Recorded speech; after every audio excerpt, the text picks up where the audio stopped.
Hello, everybody. My name is Aaron Schragi, and this is my continuity of operations plan of the Anchorage Fire Department.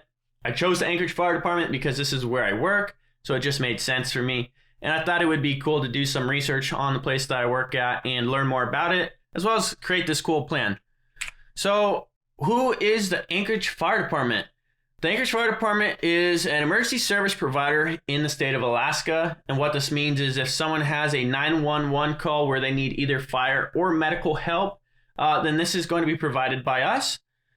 And our mission statement, or what we're ultimately trying to achieve, is to serve the community of Anchorage before, during, and after an emergency. The reason we have such a broad mission statement compared to a lot of other places is because there's so much that we do, and we didn't want to limit ourselves, but also because we really can serve anybody at any time. Someone doesn't have to be calling 911 to be a customer of the fire service. There's a lot that we do before emergencies, such as prevention, as well as education. And there's a lot of things that we do after emergencies, such as doing follow-up care, or even doing things such as investigations at fire scenes if we suspect arson. So the fire department provides both fire and emergency medical care throughout the Anchorage area. This is really important because not all fire departments do this. A lot of fire departments simply do fire protection, and they hire out private ambulances or private medical emergency medical services to come provide all the medical care throughout the city. The reason this is important is mainly because if something happens to the Anchorage Fire Department, then you're not just losing fire protection. You're also losing the main emergency medical service in Anchorage. So that's going to be very detrimental to the city if that happens, which is why we need to have these contingency plans in place. So that way we can prevent that from happening to the best of our ability.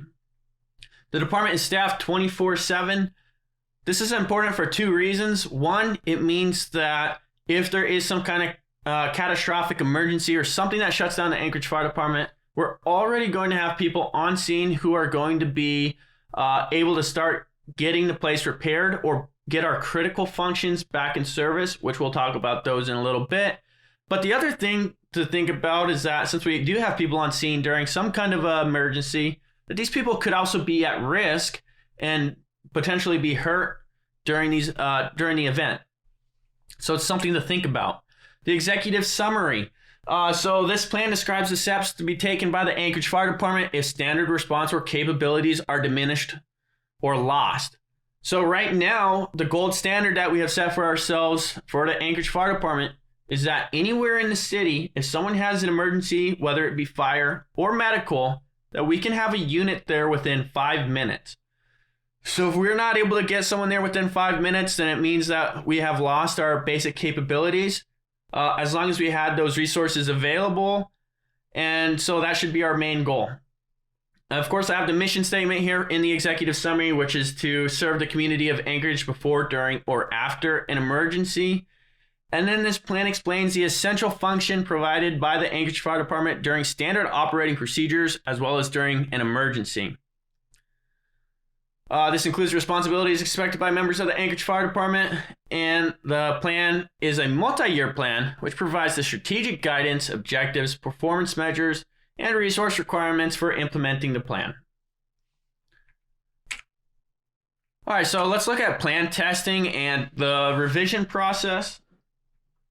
So the plan outlined here will be tested annually with a full test of the Emergency Operating Center. The reason I opted for an annual test is because things can change, as well as new research or things can be discovered. And so I think an annual testing of the plan is a good idea. That way things don't become outdated. But also a test of the Emergency Operating Center. Now, what is the Emergency Operating Center? This is a location in Anchorage that is designed to be basically bomb-proof, so that no matter what the emergency is, this building will be standing. It'll maintain power and communications. And this is going to be where our dispatchers go during an emergency. Our dispatchers are the ones that are receiving the 911 calls that dispatch our units out to them. And so having a bomb-proof facility that they can go to is going to be very imperative. because at their headquarters that they're usually at, a large earthquake could simply either destroy the structure, or it could take down communications, or they could lose power. And once that happens, then we can no longer get our units out swiftly because we won't have anyone to receive those calls or dispatch units. And that would make it very difficult. So this bomb-proof facility is going to help us maintain our services during any kind of disaster. The plan will be reviewed for revision annually after the training. Again, this kind of goes along with, whatever we find during that training exercise, we can then review the plan and update it as needed.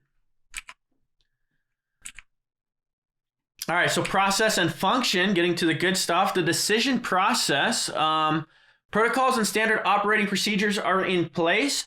This is important because a lot of the thinking is already done for us. We have protocols that basically say, if you come across this, then you will do this. And so there's really not much thinking that's necessary. It's going to outline exactly what needs to be done in which situations, but they are broad and sometimes don't cover exactly what you need, which is why we have also the ability and responsibility through our executive staff to make these decisions, who can put the department on emergency operating protocol, which changes a lot of things in the department, which we'll talk about in a little bit. But this can be done by the fire chief, the deputy chief, the battalion chief, and the area-wide command as needed. So let's look at the critical functions. And really for the fire department, I listed them as only being 2. The reason is because there's really the main thing that we do is provide emergency care, whether it be fire or medical, but then that function wouldn't be possible without our dispatchers. So I also put them as a critical function up here. And so these 2 functions together really create the existence of the fire service. Our dispatchers receive the 911 calls and send our units, and then our firefighters and EMTs and paramedics go out there and provide that service to people. And so as long as we can maintain those 2 functions, then we really can do everything else. And so these are the 2 critical functions only. So the impact assessment, I have 4 that I put down, and I have public lives as in people who could potentially die if we lost our critical function. And I put this as immediate because if somebody's having a stroke or someone has entered cardiac arrest or respiratory arrest, and they're calling 911 and we're not there picking up or sending units, then those people will most likely die if they don't get care. And so losing our medical services, even if it's just for an hour, could result in people dying. I put down here public lives as in injuries because we also can get called for less severe calls. And I put that also as immediate because if someone breaks their arm, if they don't get treatment right away, there's a few things that can happen depending on the severity of it. But even if you go, let's say, a week without treatment, then the treatment that you can be provided as time continues to go on will be less effective. And so the sooner people can get in, the better it's going to be for their outlook. I also have put down property damage. I put this as 1 week. And the reason I put it as 1 week, it's not that it's less important. It's simply that it's much less common that we have calls such as water leaks or structure fires. We don't get them that often. And so if we lost services for a while, I would probably think that within a week you may have damages done or you may not. But after a week, that's really looking bad for the department. And then, of course, I have legal issues here, and I put that as immediate. And it goes along with people dying. If people are calling 911 and we aren't sending units to them, and we could have saved their lives, that's going to be a huge legal issue for us. And we're going to have to really have a good reason to justify why we're not sending people that were sworn to serve and protect.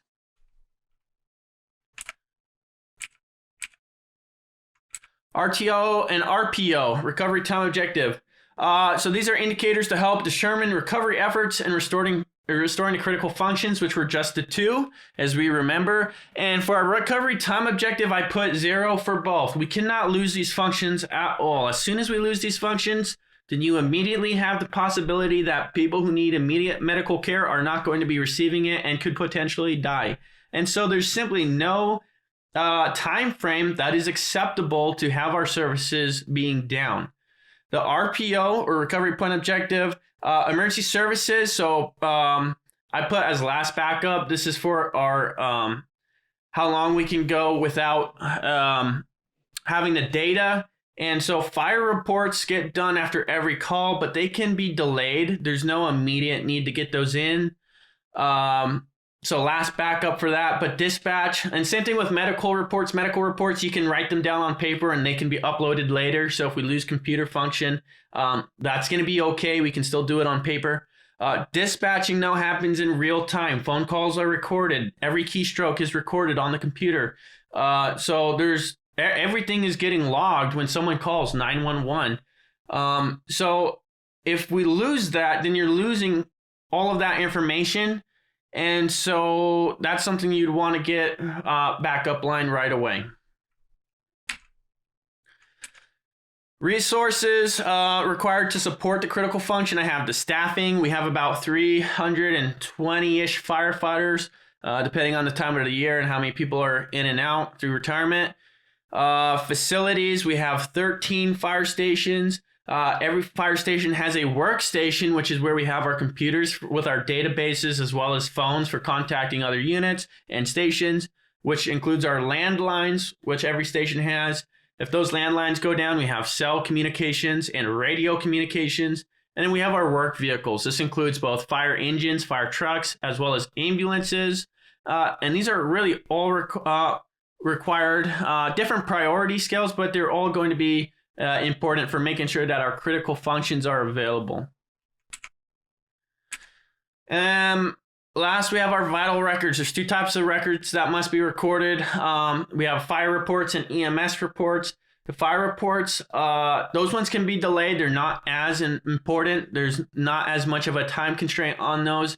However, EMS reports need to be getting done right away. This is because we have important medical information that needs to be getting transferred to hospitals. So it's not just dependent on the fire department, but it's, the hospitals are relying on it as well. So it has a little bit higher priority. These are the record keeping that we're going to want to be making sure that we continue to do, whether it's just simply on paper or if we do have computer systems still functioning on our normal database. Okay, so in review, we have our priorities, which is simply accomplishing our mission statement and having our 2 critical functions being maintained of both providing services, but also being able to receive 911 calls to our dispatchers. We have the emergency operating center, which is already in place. So our dispatchers will have a secure place to go no matter what emergency the department is having. Our recovery time objective, which remember we have a 0. We need to have the department ready to go no matter what the emergency. And then vital documentation of both fire and medical reports. Okay, everyone, thank you for watching my presentation. I hope you enjoyed it, and I appreciate your time. Thank you.